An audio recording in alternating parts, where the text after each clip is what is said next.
Assalamualaikum warahmatullahi wabarakatuh. Saya sebagai operator terkelas saja dari kelas manajemen kota absen 35 dibanding 015030707111. Di sini saya akan menjelaskan tentang manajemen rekod dalam organisasi untuk pemenuhan nilai ujian tengah semester manajemen rekod.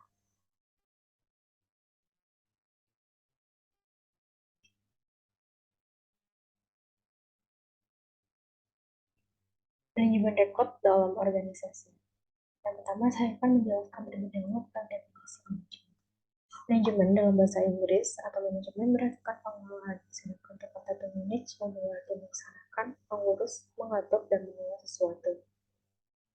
Sesuai dengan artinya, apabila manajemen ini dikaitkan atau direalisasikan ke dalam sebuah organisasi, itu berarti dalam organisasi tersebut memiliki kewajiban dalam mengelola sumber daya manusia, informasi, strategi, dan keuangan agar dapat mencapai tujuan yang diinginkan oleh organisasi tersebut.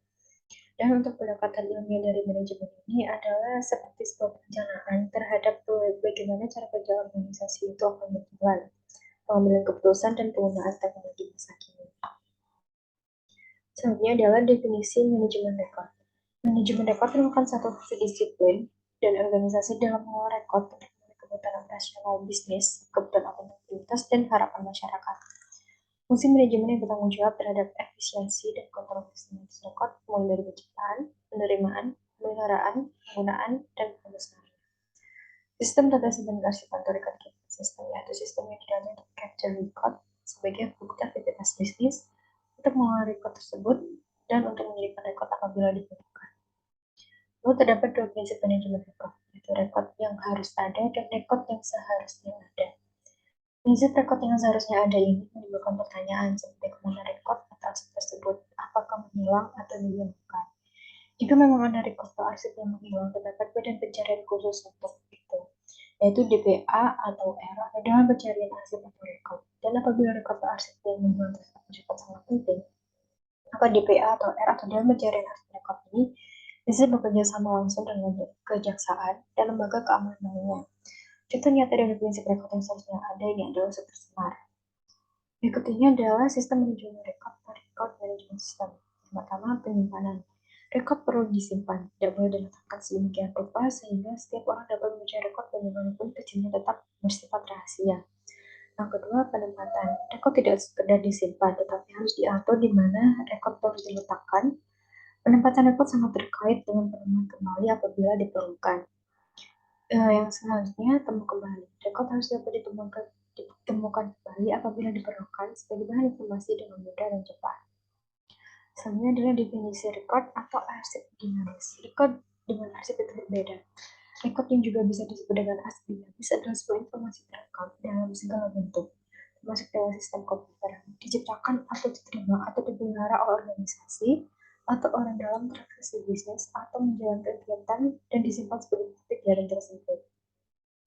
Sedangkan arsip atau bisa disebut dengan arsip statis adalah sebuah record yang bernilai dan memiliki nilai guna berkelanjutan karena ia memiliki nilai penelitian, pendidikan, atau sejarah. Contoh dari arsip statis adalah teks naskah proklamasi, teks naskah perjanjian Linggarjati, dan super smart. Dalam melakukan tindakan manajemennya, setiap rekod memiliki perlakuan atau pengelolaan berbeda. Hal ini bergantung pada jenis rekod tersebut. Terdapat tiga jenis rekod atau arsip dinamis, yaitu yang pertama rekod aktif. Pengelolaan dan penyimpanan rekod aktif dilakukan di central file. Sebuah rekod dapat dikategorikan sebagai rekod aktif apabila memiliki ciri-ciri sebagai berikut. Yang pertama, frekuensi penggunaannya tinggi. Yang kedua, digunakan terus-menerus dan dirujuk lebih dari 15 kali dalam setahun. Selanjutnya adalah rekod inaktif. Pengelolaan dan penyimpanan rekod inaktif dilakukan di rekod center atau unit kearsipan. Ciri-ciri dari rekod inaktif adalah yang pertama, frekuensi penggunaannya menurun. Kedua, digunakan untuk referensi. Dan yang terakhir, dirujuk maksimal 15 kali dalam setahun. Namun, dalam pengelolaan rekod inaktif ini dapat dua perlakuan, yaitu rekod inaktif akan dicek apakah memiliki sebuah sejarah atau tidak.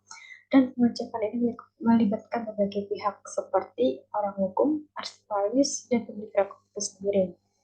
Apabila rekod inaktif disebut sebagai kearsipan sebuah sejarah, maka rekod tersebut akan dikirimkan ke lembaga kearsipan. Sedangkan untuk rekod inaktif yang tidak memiliki sejarah akan segera dimusnahkan.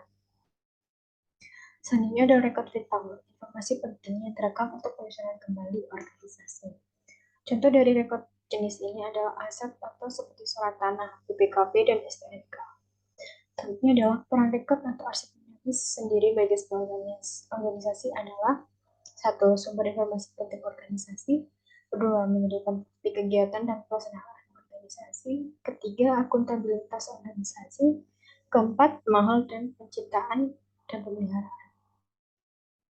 Selanjutnya adalah fungsi rekod atau arsip dinamis. Rekod memiliki fungsi yaitu administratif, pengambilan keputusan, legal atau hukum digunakan sebagai bukti.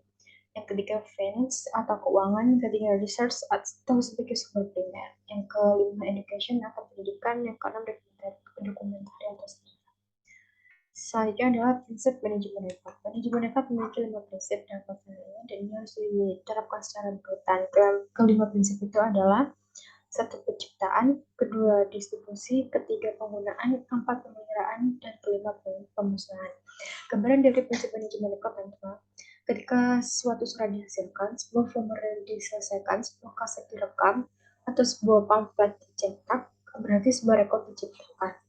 Rekod ini lalu didistribusikan atau dikirim kepada orang yang bertanggung jawab bagi penggunanya. Rekod pada umumnya digunakan dalam pengambilan keputusan sebagai dokumentasi atau referensi dalam menjawab pertanyaan atau untuk memenuhi kewajiban hukum. Ketika telah diputuskan, menyimpan rekod untuk digunakan pada waktu yang akan datang, rekod itu harus disimpan, diambil, atau dilindungi. Ini merupakan 3 tahap kunci dalam pemeliharaan rekod. Selama tahap ini, rekod harus disimpan atau diberkaskan, mengikuti penyiapan dan penempatan rekod ke dalam tempat penyimpanan yang tepat. Setelah rekod disimpan, sebuah permohonan dibuat untuk mencari dan mengambilnya dari tempat penyimpanan yang digunakan. Ketika rekod tidak lagi dibutuhkan pada penggunaan aktif, rekod itu dapat disimpan lagi dan dilindungi dengan penggunaan peralatan, lingkungan, dan pengawasan manusia yang sesuai untuk menjamin keamanan rekod. Tahap terakhir dalam ini adalah pemusnahan atau disposisi. Setelah periode waktu yang ditetapkan berlalu, rekod dipindahkan ke tempat penyimpanan yang lebih murah di dalam perusahaan atau kantor pemerintahan dan lembaga sosial, atau ke tempat penyimpanan di luar perusahaan atau kantor pemerintahan dan lembaga sosial. Pada saat akhir tahun, seperti yang tertera dalam jadwal retensi, rekod dimusnahkan baik dengan cara dilanjutkan atau dipindahkan ke tempat penyimpanan yang permanen. Selanjutnya adalah nilai manajemen rekod. Biasanya rekod digunakan dan disimpan karena punya salah satu atau lebih kegunaan atau nilai seperti di bawah ini, yaitu satu, nilai administratif, yaitu membantu karyawan melaksanakan operasional kantor dalam suatu perusahaan atau lembaga pemerintahan dan sosial. Contoh-contoh rekod seperti ini adalah pedoman prosedur dan kebijakan, buku pedoman, dan batas struktur organisasi. Selanjutnya adalah nilai fiskal, karena rekod dapat digunakan untuk menggunakan aktivitas atau transaksi bisnis yang berhubungan dengan masalah keuangan. Rekod fiskal dapat mendokumentasikan dana operasional atau digunakan dalam masalah audit perpajakan. Contoh-contoh rekod jenis ini termasuk pembayaran pajak dan catatan transaksi keuangan seperti perintah pembelian dan penjualan, surat tagihan, neraca, dan laporan laba rugi. Selanjutnya adalah nilai hukum, karena rekod merupakan bukti dari transaksi, aktivitas, atau transaksi bisnis. Contoh-contoh rekod jenis ini termasuk kontrak, perjanjian keuangan yang mengikat secara hukum, bukti kepemilikan harta kekayaan, dan akta pendirian perusahaan. Dan yang terakhir adalah nilai sejarah, karena rekod merupakan catatan tentang operasi organisasi dan arah perkembangan organisasi selama bertahun-tahun. Notulen rapat, contohnya adalah notulen rapat, anggaran dasar, dan rumah tangga perusahaan, dokumen hubungan masyarakat, serta informasi tentang pejabat perusahaan termasuk dalam kategori ini. Itu dia adalah penjelasan dari saya. Sekian dari saya. Kalau ada salah kata, mohon dimaafkan. Terima kasih. Wassalamualaikum warahmatullahi wabarakatuh.